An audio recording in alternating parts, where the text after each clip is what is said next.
নমস্কার বন্ধুরা, কেমন আছেন সবাই? আশা করি সবাই খুব ভালো আছেন। তো বন্ধুরা, এই যে লেবু গাছটি দেখতে পাচ্ছেন, এটি হচ্ছে কাগজি লেবুর গাছ। আমার ছাদ বাগানে এই লেবু গাছটিতে প্রচুর পরিমাণে ফলন হয়। এর আগে তো আপনাদের দেখিয়েইছি। তো বন্ধুরা, দেখতেই পাচ্ছেন যে অক্টোবর মাস শুরু হয়ে গেছে।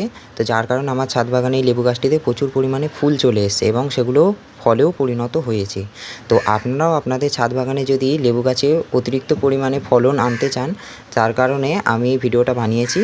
তো আপনাদের যদি ভালো লাগে আপনারা ভিডিওটি দেখতে পারেন, স্কিপ করে যাবেন না। তো দেখতে পাচ্ছেন বন্ধুরা, তো আমি এখানে গোবর সার, তারপরে ডিএপি, আর এদিকে হচ্ছে পটাশ, আর নিমখোল, আর শিংকুচি নিয়ে নিয়েছি। সব কিছু আমি হাতের গোড়ায় নিয়ে নিয়েছি এবং আমি একটু একটু করে সার দিয়ে দেবো। প্রথমে গোবর সার আমি দু মুঠো মতো দিয়ে দিয়েছি। তারপরে শিংকুচিটা বড় চামচের 1 চামচ মতো দিয়ে দিয়েছি। নিমখোল দিয়ে দিয়েছি একটুখানি, আর ডিএপি দিয়ে দিয়েছি ছোটো চামচের 1 চামচ, আর পটাশও ছোটো চামচের 1 চামচ দিয়েছি। দিয়ে আমি মাটিটিকে ভালো করে খুঁড়ে নিয়েছি, তারপরে জল দিয়ে দিয়েছি।